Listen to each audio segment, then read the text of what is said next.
to Level Up CX Live, where we discuss the biggest trends facing customer experience.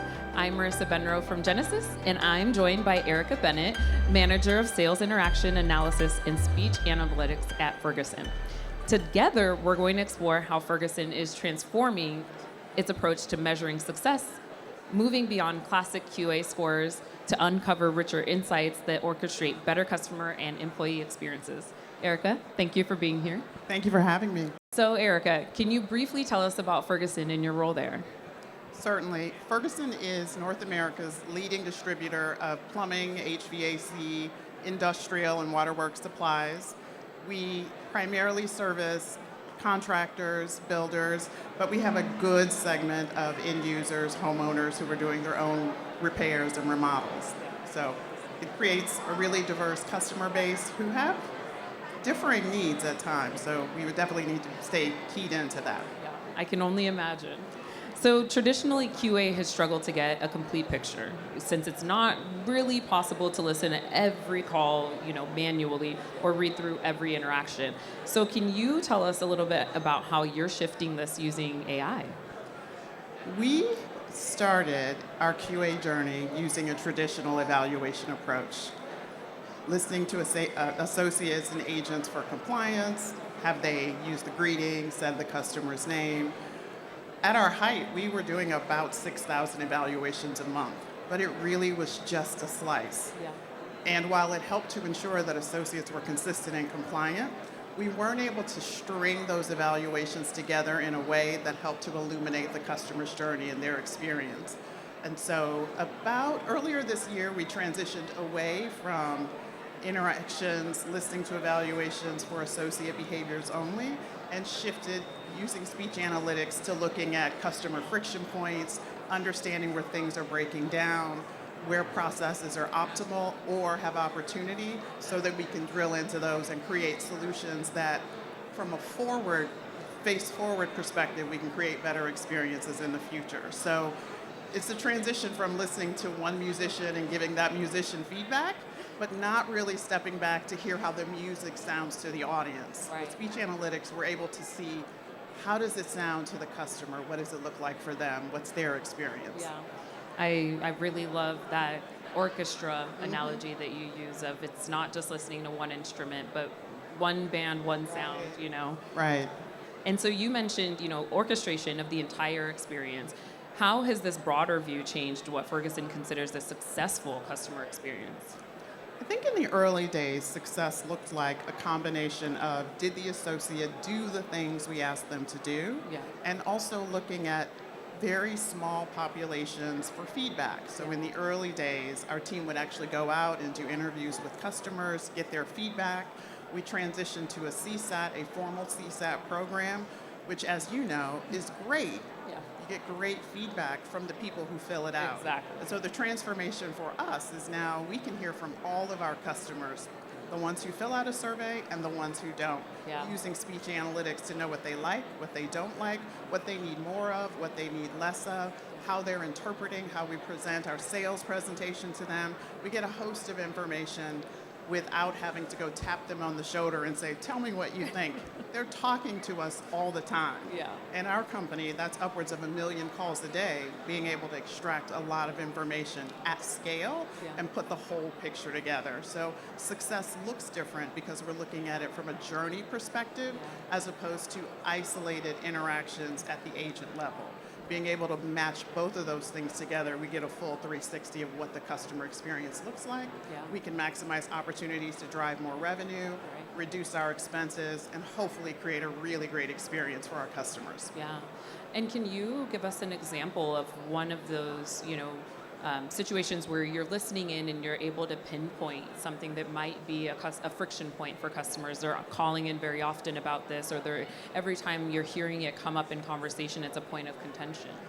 We have looked in a lot of different areas, specifically trying to increase and enhance our ability to communicate effectively with our customers in the way they want to. There have been a lot of changes in the regulatory space, changes with tariff policy that has a direct impact to our business. So being able to isolate tariff conversations, time our inspection of those conversations with key policy changes to see how customers are reacting, how our associates, are presenting the changes, positioning the impact to pricing and our strategy for customers, and being able to near real time get reactions from our customers, educate our associates, give them the toolkits. If we uncover a gap that they're not providing the right information from the right framing, we were immediately able to message from executive levels, put information and resources on our internal pipelines and toolboxes for associates, and respond quickly to an environment and a dynamic that was changing rapidly and regularly. So those are the kinds of things that pairing that opportunity to investigate things we know about and things that just kind of emerge that we want to know about. Right. And so that it's been really, really powerful from that perspective. Yeah, I can only imagine how thankful and grateful your employees were that finally they had the support but also the resources to tackle these conversations and feel supported and enabled to be able to and it creates a great opportunity to meet them where they are, right? Because we really understand today what they're saying and what they need, and give them a tailored solution to better support them, right? And like you said, it's about addressing the systemic issue rather than just tailoring it for one-on-one coaching with one person. Now you can zoom out. That's awesome. So what advice would you give, a CX organization who is still relying on maybe traditional approaches to QA? I would say establish a foundation, and we formally made this transition and this shift earlier this year. But for 12 months before that, I was taking speech analytics on tour with stakeholders, explaining to leaders what it means, the power, how we can scale and get so much great information from it. So having those conversations for 12 months before making the shift, really, really helpful to drive engagement and adoption. But as leaders are thinking about transitioning from a traditional program to a program that focuses more on insights that drive business outcomes, I would encourage people to pick one thing, hone in on a topic, start small, maybe something that's been persistent or problematic. You have high engagement from leaders all around that this is absolutely a business gap or an opportunity. And using those leaders who are interested, engaged, have the resources to drive real change and are willing to do that is going to be phenomenal. And lastly, keep your insights simple. So as you're digging into the problem you've identified, you've got your leaders, your senior level leaders and stakeholders who are helping to drive change and increase adoption, make your messages straightforward. Here's where the opportunity is. Here's what we think is driving it, and here are the things that we think will help to improve it. And so if we can start small, get the right people at the table, and keep it simple, it's been really, really great for us to just focus from that perspective and bring people along. Yeah, I can imagine, like you said, simplifying the message so that folks, are able to actually understand what the problem is and how they can go about addressing it. Can you share an example of, one area that you were able to improve on by keeping it simple and addressing the problem from?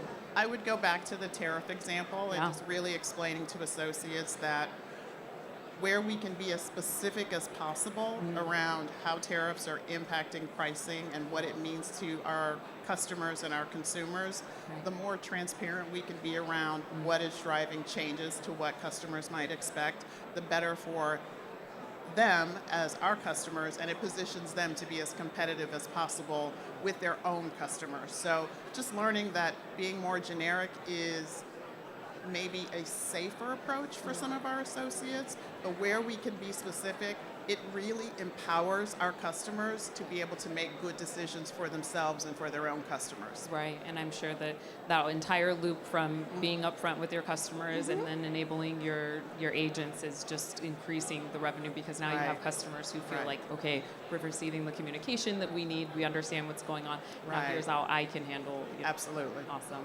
Well, Ericka, thank you so much for joining us today and for this amazing conversation. I know that our audience listening and watching have just gotten tremendous value out of it.